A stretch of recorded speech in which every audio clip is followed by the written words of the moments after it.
آج کا session interactive session ہے جو questions and answers per based ہے، جس کا موضوع اسلامی اخلاقیات ہے۔ تو اب ہم اس سیشن کی شروعات آج کے پہلے سوال سے کرتے ہیں جو اخلاق کے ہی حوالے سے ہے۔ السلام علیکم۔ وعلیکم السلام ورحمۃ اللہ۔ سوال یہ ہے کہ اسلام میں اخلاق کی کتنی اہمیت ہے؟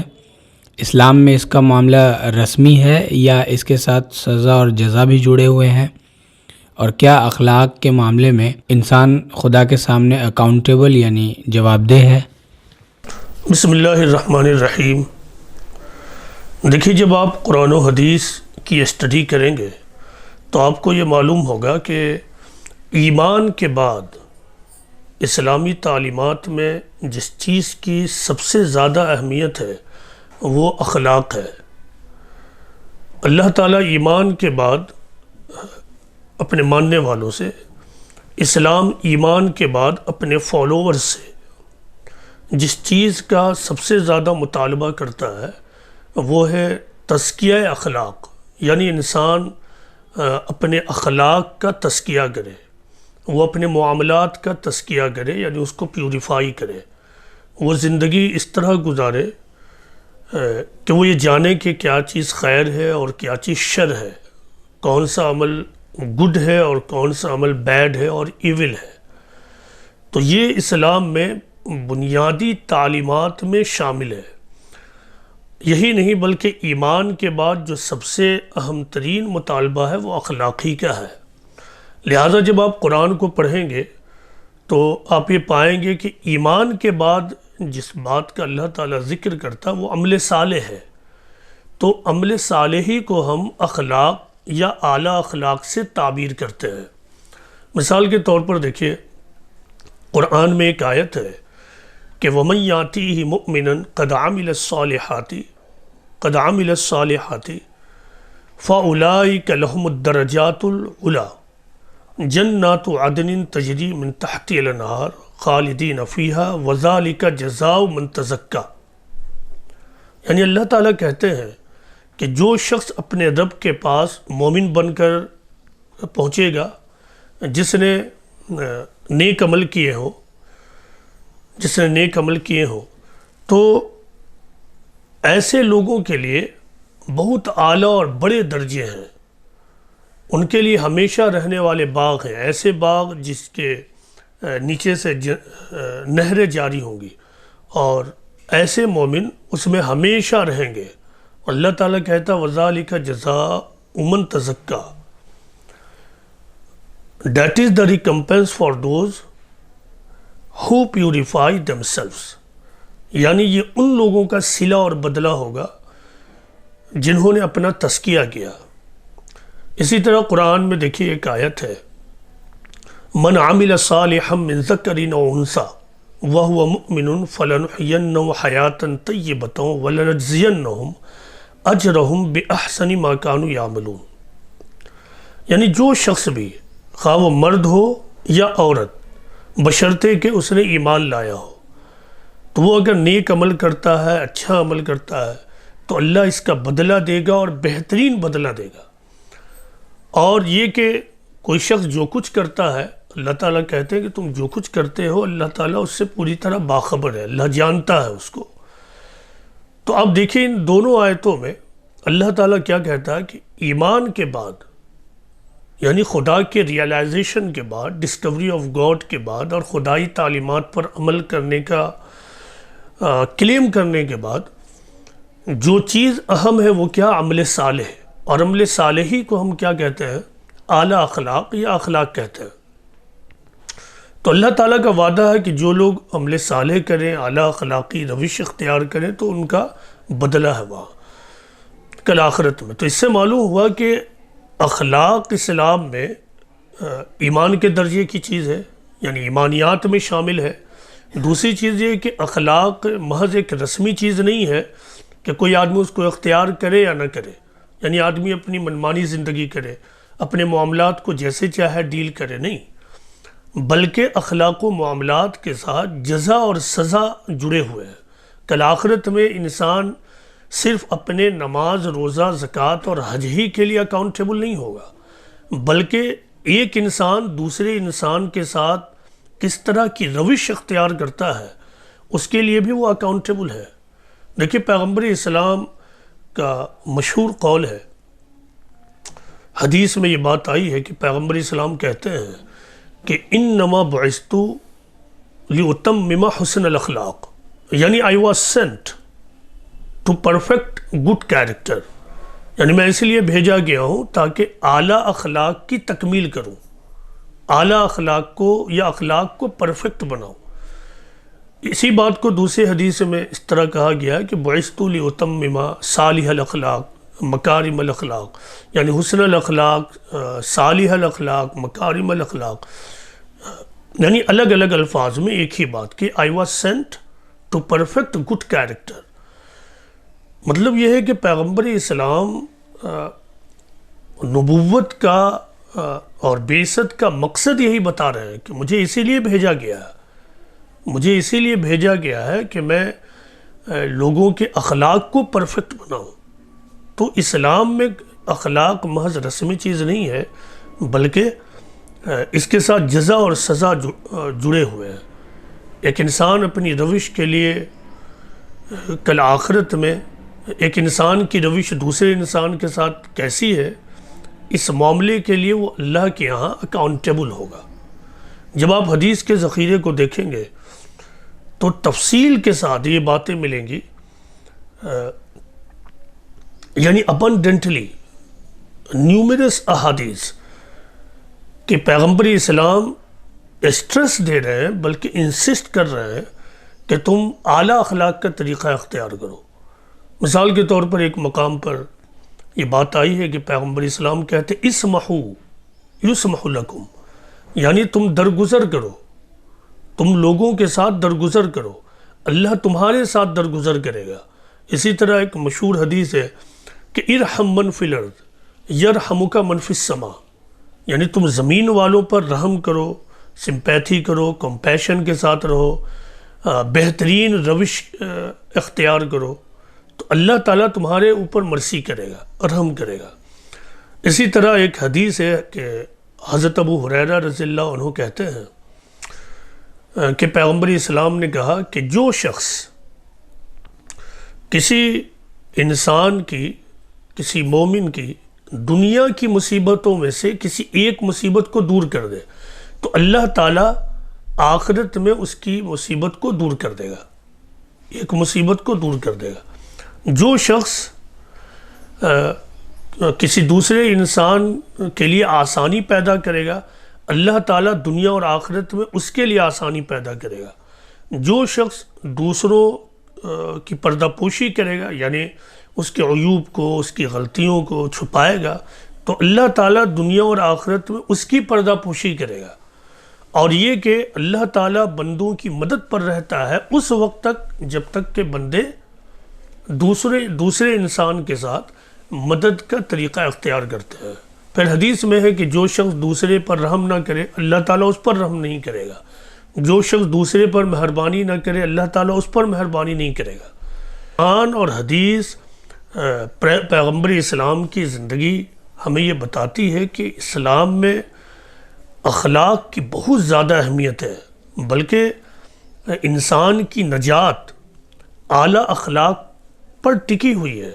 مشہور حدیث ہے کہ کل آخرت میں کسی آدمی کے میزان میں جو سب سے بھاری چیز ہوگی، میزان یعنی ترازو، جب اس کے اعمال کو دیکھا جائے گا تو وہاں سب سے بھاری چیز جو ہوگی وہ کیا ہوگی؟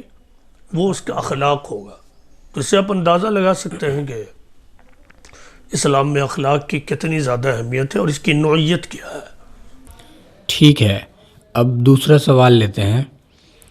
ابھی پہلے سوال کے جواب میں آپ نے گڈ اینڈ ایول کی بات کہی، تو دوسرا سوال یہ ہے کہ انسان خیر اور شر یعنی گڈ اینڈ ایول کے بیچ تفریق کیسے کرے؟ آخر وہ یہ کیسے جانے کہ اس کا کوئی عمل اخلاق کے دائرے میں ہے یا اس سے باہر ہے، یا شرافت کے خلاف ایک غیر انسانی عمل ہے اور وہ رذائل میں سے ہے؟ دیکھیے، فلاسفی آف ایتھکس اور فلاسفی آف مورلز ویلیوز کا یہ انتہائی فنڈامنٹل کوشچن ہے کہ آخر انسان خیر اور شر کے درمیان، گڈ اینڈ ایولز کے درمیان، اچھائی اور برائیوں کے درمیان فرق کیسے کرے. اور اس معاملے میں عام طور سے فلاسفرز نے ٹھوکر کھائی ہے، لیکن قرآن اس معاملے میں بہت زیادہ واضح اور کلیئر ہے. وہ یہ کہ قرآن ہمیں یہ بتاتا ہے، اسلام ہمیں یہ بتاتا ہے کہ اللہ تعالیٰ نے، کریٹر آف دی یونیورس نے انسان کو جو پیدا کیا ہے تو صرف اس کو دیکھنے کی صلاحیت، سونگھنے کی صلاحیت اور اس طرح کی دوسری فزیکل صلاحیتوں کے ساتھ ہی نہیں بھیجا ہے، بلکہ انسان کو اسی کے ساتھ خیر اور شر میں فرق کرنے والے مخلوق کے طور پر پیدا کیا ہے. یعنی خود انسان کے دل و دماغ میں، یا پھر جس کو ہم نفس کہتے ہیں، نفس میں اللہ تعالیٰ نے خیر اور شر اور گڈ اینڈ ایولز کے درمیان ڈفرینسیشن کرنے کی صلاحیت رکھ دی ہے. یہی وجہ ہے دیکھیے کہ ہر آدمی کا اپنا ایکسپیرینس ہوگا کہ جب بھی وہ کوئی غلطی کرتا ہے، ایون اگر وہ ایتھیسٹ بھی ہے، تو آپ دیکھیں کہ اس کے پاس بھی رائٹ اینڈ رانگ کا ایک معیار ہے. وہ بھی رائٹ اور رانگ کا ایک کرائیٹیرین رکھتا ہے. ایسا نہیں کہ وہ رائٹ اینڈ رانگ سے بالکل خالی ہے. تو تھیس اور ایتھیسٹ دونوں کی لائف میں آپ یہ پائیں گے، آپ کا اپنا بھی ایکسپیرینس ہوگا کہ جب آپ سے کوئی غلطی ہوتی ہے شعوری یا غیر شعوری طور پر، تو اندر سے ایک کھٹک ہوتی ہے کہ دس واز اے مسٹیک، مجھے یہ نہیں کرنا چاہیے. تو ایک تو یہ ہے کہ اللہ تعالیٰ نے اسی کے ساتھ پیدا کیا، انسان کو خیر اور شر میں تمیز کرنے والا مخلوق بنا کر بھیجا ہے. اور اس پر مزید مرسی اس نے یہ کی کہ انسان اس معاملے میں ٹھوکریں نہ کھائے اور بالکل ان اویئر لائف نہ گزارے، کیئرلیس لائف نہ گزارے، وہ سماجی معاملات اور اخلاقی روش کے معاملے میں انڈیفرنٹ نہ ہو جائے، لاپرواہ نہ ہو جائے. پیغمبروں کے سلسلے کو جاری کر دیا کہ جب بھی انسان ٹھوکریں کھاتا، خدا کی طرف سے پیغمبر آتے اور پھر وہ لوگوں کو بتاتے کہ دیکھو this is not right, this is not wrong. اور جب بھی لوگوں نے غیر فطری انداز میں اخلاقی معیار کو بدلنے کی کوشش کی، تو فطری طور سے تو یہ امپاسبل ہے، لیکن مزید یہ کہ پیغمبروں نے بھی اس کی تصحیح کی. لہٰذا وہ جو مشہور حدیث ہے، ابھی میں نے اس کا ذکر کیا کہ پیغمبر اسلام نے کہا کہ بعثت لأتمم حسن الاخلاق، یعنی میں اس لیے بھیجا گیا ہوں تاکہ لوگوں کے اخلاق کی تکمیل کروں، اس کو پرفیکٹ کروں. یعنی یہ نہیں کہا کہ لوگوں کو اخلاق سکھاؤں، کیونکہ اخلاق کی بات، ہائر ویلیوز اور ہائر مورل ویلیوز کی بات خود انسان کے نفس اور دل و دماغ میں موجود ہے، اس کو پرفیکٹ بنانا. اسی طرح قرآن میں جو لفظ استعمال ہوا ہے وَذَلِكَ جَزَاءُ مَن تَزَكَّىٰ، تزکیہ کا، کیونکہ انسان کے نفس میں یہ آلریڈی چیزیں موجود ہیں، گڈ اینڈ ایولز، اس کو پیوریفائی کرنا ہے انسان کو شعوری سطح پہ زندگی گزارتے ہوئے. تو قرآن و حدیث ہمیں یہ بتاتے ہیں کہ انسان کے نفس کے اندر، دل و دماغ کے اندر اللہ تعالیٰ نے یہ بات رکھ دی ہے کہ حق کیا ہے، باطل کیا ہے، شر کیا ہے، خیر کیا ہے، گڈ کیا ہے اور ایول کیا ہے. جی شکریہ، بہت واضح جواب ہے. اب اگلا سوال اس موضوع سے متعلق یہ ہے کہ آخر اس دنیا میں رہتے ہوئے کوئی شخص اعلیٰ اخلاق کا طریقہ کیوں استعمال کرے؟ اس کا محرک یا انسینٹیو کیا ہے؟ وہ اخلاق کے بجائے کیوں نہیں اپنے بینیفٹس اور لاس کو ترجیح دے؟ اس کی وجہ دیکھیے ایک تو بہت ہی فطری اور نیچرل ہے، اور وہ یہ ہے کہ انسان کو اللہ تعالیٰ نے کیئرلیس مخلوق کے طور پر پیدا نہیں کیا ہے، بلکہ انسان کو اللہ تعالیٰ نے خیر اور شر میں فرق کرنے والے مخلوق کے طور پر پیدا کیا ہے. دوسری بات ہے، قرآن و حدیث ہمیں بتاتے ہیں کہ اس کے لیے دو اہم ترین بنیادیں ہیں. یعنی اسلام جو ہمیں بتاتا ہے کہ آخر وہ انسینٹیو کیا ہوگا. ایک چیز ہے ریئلائزیشن آف گاڈ، اور دوسری چیز ہے ہیئر آفٹر کے سینس آف اکاؤنٹیبلٹی میں جینا، یعنی آخرت میں گرفت کے احساس کے ساتھ جینا کہ کل آخرت میں ہماری گرفت ہوگی۔ تو جب ایک بندہ خدا کو دریافت کرتا ہے، ہائر ریئلائزیشن آف گاڈ حاصل کرتا ہے، جب اسے یہ معلوم ہو جاتا ہے کہ میں خود بخود پیدا نہیں ہوا ہوں بلکہ میرا ایک خالق ہے، میرا ایک رب ہے، اس نے مجھے ایک مقصد کے تحت پیدا کیا ہے، اس نے مجھے بتایا ہے کہ اس دنیا میں زندگی گزارنے کا صحیح رویہ کیا ہے، تو اس کے بعد اسے یہ دریافت بھی ہوتی ہے کہ اس دنیا میں سب سے بڑی ہستی خالق کائنات ہے، سب سے بڑی ہستی رب العالمین ہے۔ اسلام کی یہ بنیادی ٹیچنگ ہے کہ اللہ سب سے بڑا ہے۔ تو اس کے بعد فطری طور پر جو بات سامنے آتی ہے وہ کیا کہ تمام انسان برابر ہیں۔ جب بڑائی اللہ کے لیے ہے تو اس کا مطلب یہ ہے کہ غیر اللہ کے لیے، مخلوقات کے لیے، کریشنز کے لیے بڑائی نہیں ہے، بڑائی صرف اللہ کے لیے ہے۔ تو انسان ایک ایسا انسانی سماج میں رہتے ہوئے پھر ہمیشہ اس بات کی کوشش کرتا ہے کہ میں وہی روش اختیار کروں جو خدا کے نزدیک مطلوب روش ہے، ریکوائرڈ طریقہ ہے۔ میں کوئی ایسا عمل نہ کروں جس کے بعد کل آخرت میں مجھے شرمندہ ہونا پڑے، ریپینٹ کرنا پڑے۔ میں انسانوں کو معاف کروں تاکہ کل آخرت میں اللہ مجھے معاف کر دے۔ میں انسان کو دینے والا بنوں تاکہ آخرت میں اللہ تعالیٰ مجھے دے۔ لہٰذا دیکھیے اسلامی اخلاق کی جو بنیاد ہے وہ کیا ہے؟ تواضع یعنی موڈسٹی، ہمبلنس، عاجزی۔ قرآن و حدیث سے معلوم ہوتا ہے کہ اللہ کی نسبت سے جو چیز مطلوب ہے وہ ہے خشوع، یعنی کمپلیٹ سبمیشن ٹو گاڈ، یعنی کامل طور سے اپنے آپ کو اللہ کے سپرد کر دینا، اس کے سامنے جھک جانا۔ انسانوں کی نسبت سے جو چیز مطلوب ہے وہ کیا ہے؟ تواضع۔ تو جو آدمی ہائر ریئلائزیشن آف گاڈ حاصل کر لیتا ہے، جسے خدا کی معرفت حاصل ہو جاتی ہے، اسے یہ معلوم ہو جاتا ہے کہ خدا کی نسبت سے مجھے خشوع کا طریقہ اختیار کرنا ہے، کمپلیٹ سبمیشن کا طریقہ اختیار کرنا، اور انسانوں کی نسبت سے موڈسٹی کا طریقہ۔ لہٰذا ایک حدیث رسول ہے کہ پیغمبر اسلام کہتے ہیں کہ مجھ پر یہ وحی آئی ہے کہ تم لوگ ایک دوسرے کے ساتھ تواضع کا طریقہ اختیار کرو، یہاں تک کہ کوئی بھی دوسرے پر ظلم نہ کرے، کوئی بھی دوسرے پر فخر نہ کرے۔ اسی طرح ایک اور حدیث ہے، حضرت عقبہ رضی اللہ عنہ راوی ہیں، وہ کہتے ہیں کہ پیغمبر اسلام نے کہا کہ کیا میں تمہیں بتاؤں کہ دنیا اور آخرت میں سب سے بہتر عمل کیا ہے؟ وہ کون سا طریقہ ہے جو اللہ کے نزدیک محبوب ہے؟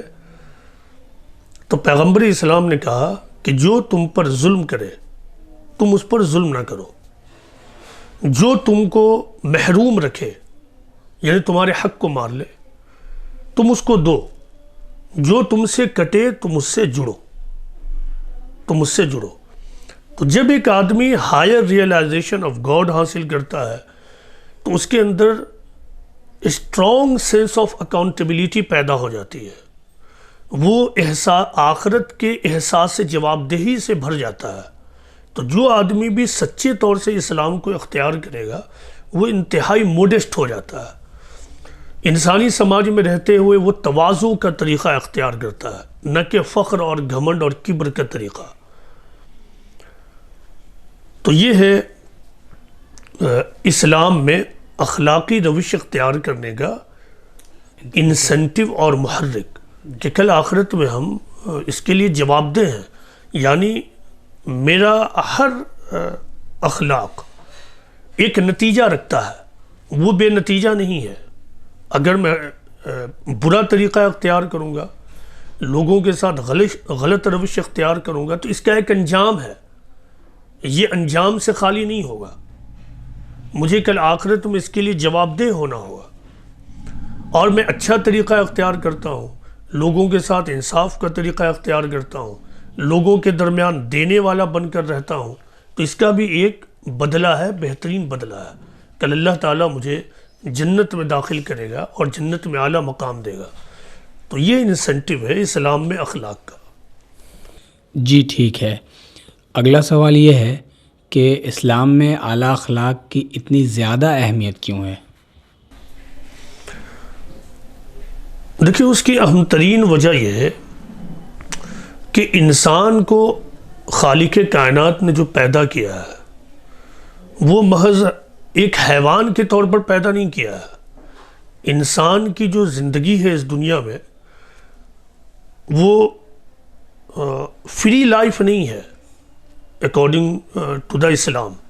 وہ ایسا نہیں ہے کہ وہ تنہا زندگی گزارتا ہے.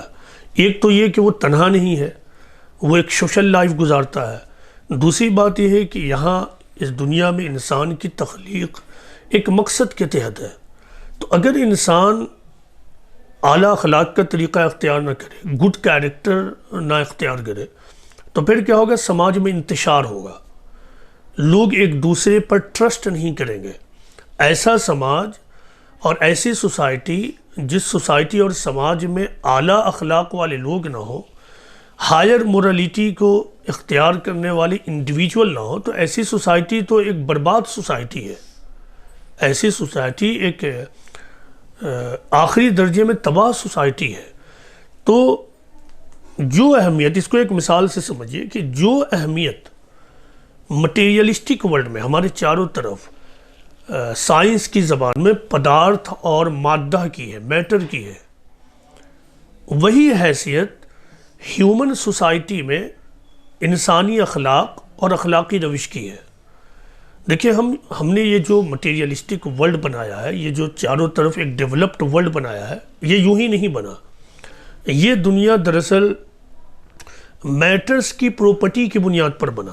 آپ کو معلوم ہے کہ دنیا میں جتنے بھی پدارتھ یا میٹرز ہیں ان کی کوئی نہ کوئی خاص خصوصیت ہے، ان کی پراپرٹی ہے، اور ان پراپرٹی کو لے کر انجینئر، سائنٹسٹ چیزوں کو ڈیولپ کرتے ہیں. مثال کے طور پر جب آپ اپنے گھر کا دروازہ بناتے ہیں تو آپ ریت سے، بالو کے ریت سے آپ ڈور نہیں بنائیں گے.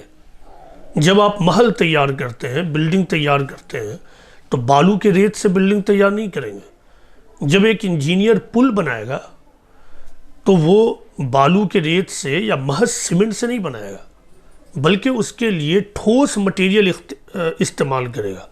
وہ برج میں یا پھر مکانات میں لوہے کا استعمال کرے گا، اور کرتے ہیں.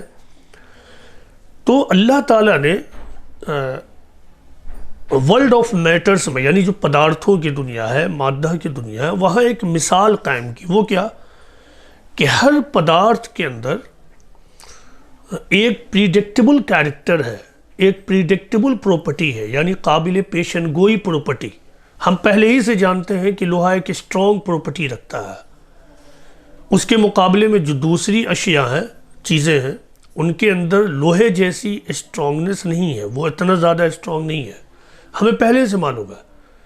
تو اللہ تعالیٰ یہ چاہتا ہے کہ جو انسانی سوسائٹی تعمیر ہو تو وہاں بھی انڈیویجول، بالخصوص بلیورز، پریڈکٹیبل کیریکٹر کے حامل ہوں، یعنی قابل پیشن گوئی کردار کے حامل ہوں. پہلے سے آپ یہ جان سکیں کہ مسٹر اے بی یا مس سی کس موقع پر کیا رویہ اختیار کر سکتے ہیں، یہ پہلے سے معلوم ہو. انسانی سماج میں رہتے ہوئے معلوم ہو کہ ہمارا جو پڑوسی ہے وہ مجھ سے جھوٹ نہیں بولے گا، ہمارا پڑوسی مجھے دھوکہ نہیں دے گا، ہمارا پڑوسی اگر مجھے فائدہ نہ پہنچائے تو کم از کم مجھے ہارم بھی نہیں پہنچائے گا. تو جس سماج کے اندر یہ ماحول ہو تو وہ ایک ڈیولپڈ اور صالح سماج ہوگا، اور جس سماج کے اندر یہ ماحول نہ ہو تو ایسا سماج ایک برباد سماج ہے. تو اسلام میں اس کی اہمیت، اخلاق کی اہمیت اتنی زیادہ اسی وجہ سے ہے. ایک تو یہ ہے کہ اس دنیا میں رہتے ہوئے وہ انسان ایک سویلائزڈ زندگی گزارے، مہذب زندگی گزارے، ایک دوسرے کے درمیان ہمدردی اور مدد اور تعاون اور ہیلپ کے ساتھ رہے. اور دوسری بات کیا ہے کہ اس دنیا میں انسان کو اللہ نے جو پیدا کیا ہے انہی امتحانات کے ساتھ پیدا کیا ہے. اسی ٹیسٹ کے ساتھ پیدا کیا ہے. انہی اعمال کی بنیاد پر کل آخرت میں یعنی ہیئر آفٹر میں ان کے یہ ابدی زندگی کا فیصلہ ہوگا، پرماننٹ لائف کا فیصلہ ہوگا. تو یہ ہے اسلام میں اخلاق کی اہمیت کی وجہ. جزاک اللہ، بہت اچھی طرح واضح کیا آپ نے. اب اگلا سوال اور اس نشست کا آخری سوال یہ ہے کہ اسلام میں اعلیٰ اخلاق کا طریقہ کیا ہے؟ کوئی انسان اعلیٰ اخلاق پر ہے یا نہیں، اس کی پہچان کیا ہے؟ دیکھیے، جب آپ قرآن و حدیث کو پڑھیں گے تو آپ کو یہ معلوم ہوگا کہ اسلام میں اخلاق کی دو قسمیں ہیں. اسلام میں اخلاق کو کیٹیگرائز کیا گیا دو قسموں میں. آپ کہہ سکتے ہیں ایک اخلاق کو پست اخلاق، نچلے درجے کا اخلاق یا سطحی اخلاق، لوور لیول کی مورالٹی، اور دوسرا اخلاق کیا ہے؟ اعلیٰ اخلاق، ہائر مورالٹی. تو یہ دو درجے ہیں. اس کو آپ ایک حدیث رسول سے سمجھیے. ایک حدیث ہے، حضرت حذیفہ رضی اللہ عنہ اس کے راوی ہیں، کہ پیغمبر اسلام محمد صلی اللہ علیہ وسلم کہتے ہیں کہ تم لوگ اماہ نہ بنو. پیغمبر اسلام نے کہا لا تکونوا اماہ، یعنی تم لوگ اماہ نہ بنو. تو اب لوگوں نے پوچھا یہ اماہ کا مطلب کیا ہے؟ تو پیغمبر اسلام نے کہا کہ تم ایسا نہ ہو کہ جو لوگ تمہارے ساتھ اعلیٰ اخلاق، جو لوگ تمہارے ساتھ اچھا سلوک کریں، اخلاق کا طریقہ اختیار کریں، تم بھی ان کے ساتھ اچھا سلوک اختیار کرو. جو لوگ تمہارے ساتھ بدسلوکی کر جائیں، مس بیہیو کر جائیں، تم بھی ان کے ساتھ مس بیہیو کرو. بلکہ تم اپنے آپ کو اس کا عادی بناؤ کہ جو لوگ تمہارے ساتھ اچھا سلوک کریں تم بھی ان کے ساتھ اچھا سلوک کرو، اور جو لوگ تمہارے ساتھ بد اخلاقی کریں، جو لوگ تمہارے ساتھ مس بیہیو کریں، تم اس کے جواب میں ان کے اوپر ظلم نہ کرو. اس کے باوجود تم اعلیٰ روش اختیار کرو. لہذا قرآن میں دیکھیے ہے پیغمبر اسلام کے بارے میں کہ وَإِنَّكَ لَعَلَىٰ خُلُقٍ عَظِيمٍ، بلا شبہ تم اعلیٰ اخلاق پر ہو. تو پیغمبر اسلام خود اعلیٰ اخلاق پر تھے، اور آپ نے اپنے پریکٹسز اور عمل کے ذریعہ تمام انسانیت کو یہ بتایا کہ اعلیٰ اخلاق کا طریقہ کیا ہے، اعلیٰ اخلاق کو کیسے اختیار کیا جا سکتا ہے. چونکہ آپ کو معلوم ہے کہ پیغمبر اسلام تمام انسانیت کے لیے ان جنرل اور تمام مسلمانوں کے لیے بالخصوص پارٹیکولرلی اسوہ حسنہ کی حیثیت رکھتے ہیں. آپ کی زندگی بہترین اسوہ ہے. تو ہمیں یہ دیکھنا چاہیے کہ پیغمبر اسلام کا طریقہ کیا تھا. کیا پیغمبر اسلام بدسلوکی کے موقع پر ریئیکٹ کرتے تھے؟ تو آپ کو معلوم ہے کہ جب پیغمبر اسلام کی بعثت ہوئی مکہ میں تو بے شمار لوگ آپ کے مخالفین ہو گئے، بہت سارے لوگ آپ کے دشمن ہو گئے، بہت سارے لوگوں نے آپ کے خلاف دشمنیاں شروع کر دی، کچھ لوگوں نے آپ کے خلاف جھوٹے پروپیگنڈے شروع کر دیے. تو روایتوں میں یہ بات آتی ہے کہ کچھ لوگ یہ کہنے لگے کہ محمد جو ہے نعوذ باللہ کاذب ہیں، جھوٹے ہیں. آپ کے لیے ایک ٹائٹل لوگوں نے وضع کر لیا، کچھ لوگوں نے، کہ آپ مذمم ہیں، یعنی مذمت کیے ہوئے، نعوذ باللہ آپ ساحر ہیں، جادوگر ہیں وغیرہ. پیغمبر اسلام تک جب یہ بات پہنچی تو پیغمبر اسلام نے کہا کہ اچھا وہ لوگ مجھے مذمم کہتے ہیں حالانکہ میں تو محمد ہوں. یعنی آپ نے اس پہ کوئی ریئیکشن نہیں کیا، آپ نے اس پر کوئی نگیٹو ریئیکشن نہیں کیا، بلکہ بس پازیٹیو اور کام رہتے ہوئے کہا میں تو محمد ہوں. یعنی وہ مجھے ایسا کہتے ہیں لیکن میں ایسا نہیں ہوں. اسی طرح روایت میں یہ بات آتی ہے، مدینہ کا واقعہ ہے، کہ آپ نے ایک شخص سے کچھ قرض لیا. ابھی قرض کی ادائیگی کے لیے جو معاہدہ ہوا تھا، جو بات چیت ہوئی تھی، وہ وقت ابھی پورا نہیں ہوا. اس کے باوجود وہ شخص، وہ یہودی تھا، وہ آیا. اس کا نام روایت میں جو آتا ہے وہ زید بن ثانہ تھا. تو وہ آیا اور پیغمبر اسلام کے کندھے پہ چادر رکھی ہوئی تھی، اس کو کھینچ لیا اور زور سے کرتے کو کھینچا، یعنی اتنے زور سے کہ آپ کے گردن پر نشان ہو گئے۔ یہ تمام واقعہ حضرت عمر فاروق رضی اللہ عنہ دیکھ رہے تھے، ان کو بہت زیادہ غصہ آیا، قریب تھا کہ وہ اس شخص کو مارنے لگے۔ دوسری طرف پیغمبر اسلام بالکل اسماعیلی فیس کے ساتھ تھے، اور مسکراتے ہوئے پیغمبر اسلام نے کہا کہ زید ابھی قرض کی ادائیگی کی مدت تو پوری نہیں ہوئی ہے، ابھی اس میں 3 دن باقی ہے۔ اور پھر حضرت عمر فاروق رضی اللہ عنہ کی طرف مخاطب ہو کر انہوں نے کہا، پیغمبر اسلام نے کہا کہ اے عمر، ہم دونوں یعنی میں اور جو شخص قرض کی ادائیگی کا مطالبہ کر رہا تھا، ہم دونوں تم سے اس سے بہتر سلوک کا تقاضا کرتے تھے۔ وہ یہ کہ جو مجھ سے قرض کی ادائیگی کا مطالبہ کر رہا تھا اس سے تم بہترین مطالبہ کو کہتے کہ تم اچھے سے مانگو، تمہارا قرض ہے ٹھیک ہے، اور مجھے تم بہترین ادائیگی کا طریقہ بتاتے۔ تو قرآن و حدیث یہ بتاتے ہیں کہ اخلاق، اعلیٰ اخلاق یہ ہے کہ آدمی دوسروں کی روش اور دوسروں کے طریقے کو دیکھ کر اپنا طریقہ اور روش طے نہ کرے، بلکہ اس کے اپنے پرنسپل ہوں، ان پرنسپل اور ڈیوائن پرنسپل کے تحت اپنا رویہ اور روش اختیار کرے۔ اعلیٰ اخلاق یہ ہے کہ آدمی دوسروں کے طریقے سے اوپر اٹھ کر سوچے، کسی بھی صورتحال میں وہ اپنے آپ کو مثبت رکھ سکے۔ تو یہ اسلام میں اعلیٰ اخلاق کیا ہے اور اعلیٰ اخلاق کے اختیار کرنے کا طریقہ کیا ہے۔ دیکھیے اسلام میں جو اعلیٰ اخلاق کی پہچان بتائی گئی ہے، تو ایک حدیث ہے جس سے یہ معلوم ہوتا ہے کہ اعلیٰ اخلاق کیا ہے۔ ہم کیسے یہ سمجھ سکیں گے اپنے بارے میں یا پھر کسی کے بارے میں کہ وہ اعلیٰ اخلاق پر ہے؟ اس کی بہترین پہچان یہ ہے کہ آدمی کے پاس قدرت ہے، آدمی کے پاس قدرت ہے، طاقت ہے، انفلوئنس ہے، پاور ہے، ہر طرح کے اثر و رسوخ ہیں، لیکن اس کے باوجود وہ دوسروں کے اوپر ظلم نہ کرے۔ پاور، طاقت، حیثیت رہنے کے باوجود وہ انتقامی روش میں مبتلا نہ ہو، قدرت رکھنے کے باوجود وہ اپنی طاقت کا استعمال نہ کرے۔ تو وہ حدیث ہے کہ پیغمبر اسلام نے کہا کہ موسیٰ علیہ السلام نے اللہ تعالیٰ سے دریافت کیا کہ اے اللہ، تیرے نزدیک بندوں کون سے بندے محبوب ہیں، یا ان کا کون سا عمل تیرے نزدیک محبوب ہے؟ تو اللہ تعالیٰ نے کہا کہ وہ شخص جو قدرت رکھتے ہوئے بھی ظلم نہ کرے، قدرت رکھتے ہوئے بھی ظلم نہ کرے۔ تو یہ پہچان ہے اعلیٰ اخلاق کی۔ اس کے علاوہ جو بھی اخلاق ہے وہ برابر والا اخلاق ہے، برابر والا اخلاق ہے۔ اسی طرح پیغمبر اسلام محمد صلی اللہ علیہ وسلم نے کہا کہ پہلوان اور طاقتور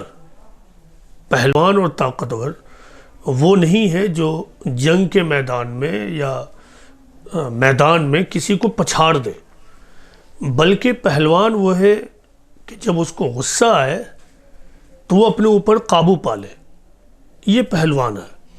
تو اس حدیث سے یہ بھی معلوم ہوتا ہے کہ اعلیٰ اخلاق کا جو قاتل ہے، سب سے بڑا قاتل وہ ہے غصہ، اینگر۔ اور اینگر ہر آدمی کے اندر ہے، یہ تو پیدائشی طور پر موجود ہے۔ تو اس کا مطلب کیا ہے؟